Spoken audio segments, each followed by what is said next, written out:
It is Friday, December 4th, 2020, and you are tuned into DIRTRACKR Daily. I'm Justin Fiedler. Today on the show, we are talking about late model drivers who made the most of limited National Series starts this year, and then we will take a look at what dirt racing is happening over the weekend and where to watch it. But first, this episode is brought to you by Blood Lubricants. Blood carries a high-performance line of synthetic racing oils, and they've got you covered for all sorts of dirt racing applications. Engine oils, gear oils, suspension fluid, cleaning products, you name it, they've got it. For those racers that are looking to start putting their 2021 schedules together and are looking for partners, check out Blood's Racer Support Program. They offer discounts on products plus free swag, and they support hundreds of racers across many divisions throughout the country. They're currently accepting applications for the 2021 season right now. To check out the support program, find out more information, or to buy, visit bloodlubricants.com. That's BLUD lubricants.com. If you'd like to receive 25% off most products, use code DIRT at checkout. That's DIRT, all caps, at checkout. With so much late model racing happening across the country available, kind of on a weekly basis around the season, there will obviously be a ton of guys that kind of float in and out of series depending on location and how much money's on the line. I jumped into the Lucas and World of Outlaws results to pinpoint a few guys who made the most of limited starts with the two national series this year. I debated on including a few guys, but in the end, I'm going to mention the 2020 Big Three and Brandon Shepard, Jimmy Owens, and Brandon Overton. I feel like I can't not talk about those guys. And it's kind of a weird thing. So, like, obviously, Overton is kind of the one that makes the most sense here, as he didn't run a series full time. But Owens and Shepard each ran a series full time. I'm going to talk about kind of their forays into the opposite series that they didn't race. So Shepard, while dominating the Outlaw season, also made 21 appearances with the Lucas Oil Late Model Dirt Series. In those starts, he finished in the top 10 85% of the time and top 5 62% of the time. He also had 5 wins, which was nearly a quarter of his starts.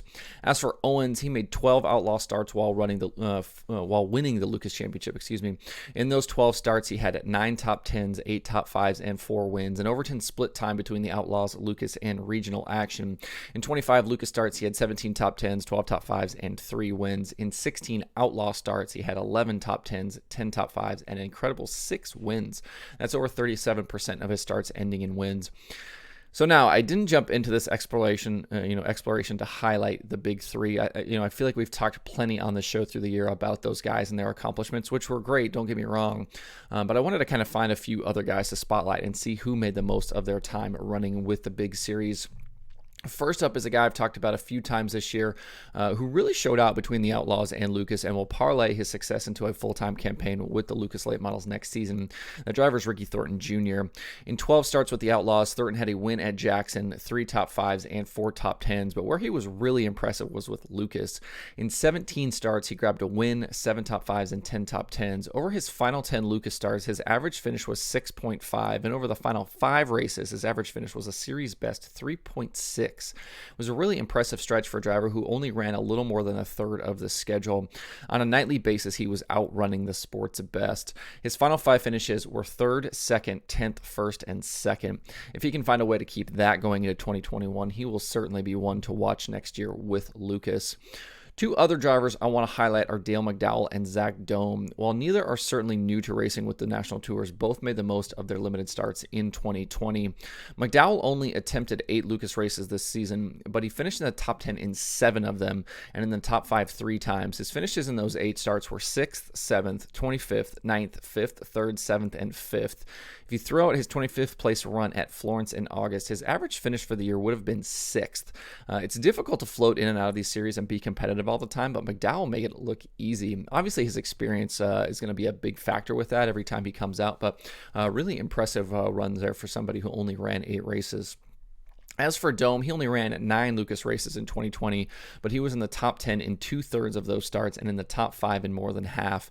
Even with a 21st place result at Portsmouth in September, his average feature finish was 7.25.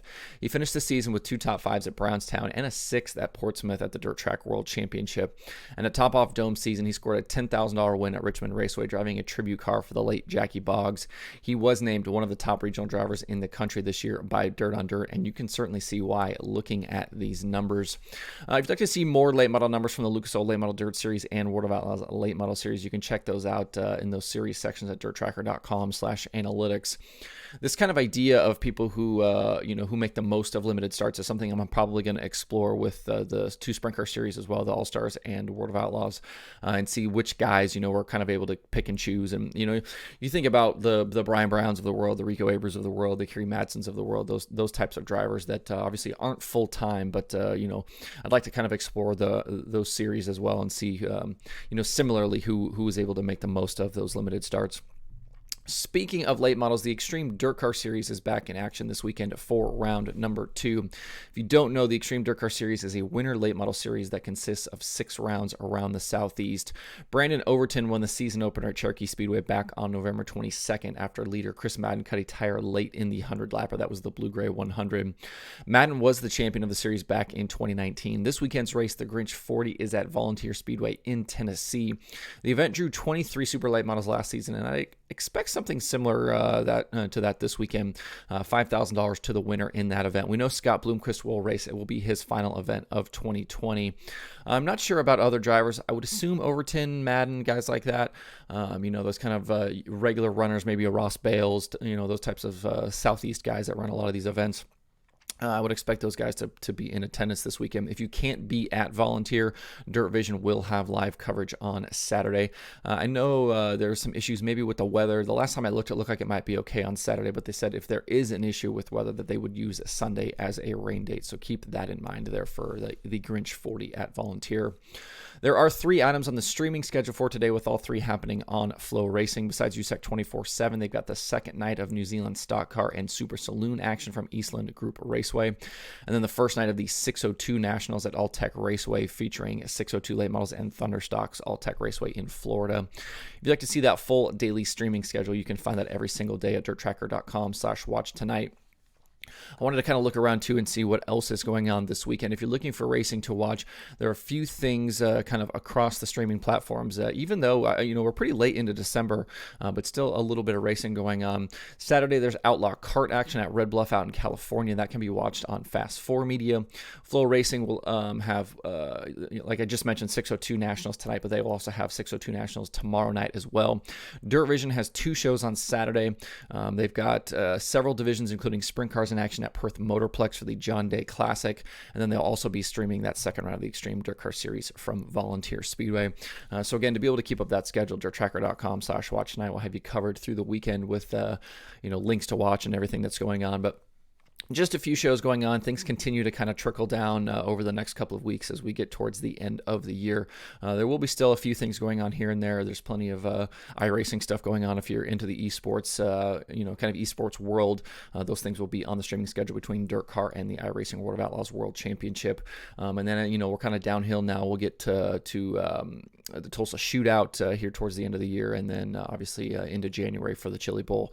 No Gateway Indoor Gateway Dirt Nationals this year. That was lost to COVID. So some of the things that we're kind of used to having here towards the end of the year, we won't have. We'll have a few of them though still. So there'll be plenty to talk about here in the coming weeks as well, and a few more explorations into some numbers as well. If you're headed to the racetrack this weekend, going to do some Christmas shopping, looking for some stuff to watch, make sure to check out those Dirt Tracker Conversations episodes. Brad Loya was my guest this week. Plenty of great stuff to check out in that episode. And then there's 14 other episodes that you can check out. Mike McKinney and Brian Holbert and, Tori Knutson, plenty of drivers in there that have, drivers and other industry people that I've talked to. And the next week's conversation episode features Logan Wagner, a sprint car driver from Pennsylvania. So stay tuned for that early next week. That's it for the show this week. Hope everybody has a good weekend. You can find DIRTRACKR Daily on Apple Podcasts, Spotify, Stitcher, or where you get podcasts. Please subscribe and leave a review. You can also watch the show every day on YouTube and Facebook. You can email the show at info@dirttracker.com, and you can follow along at facebook.com/dirttracker, twitter.com/dirttracker, and the website itself, dirttracker.com. You can follow me personally on Twitter at Justin_Fiedler. Thanks everybody for tuning in. We'll see you Monday for more DIRTRACKR Daily.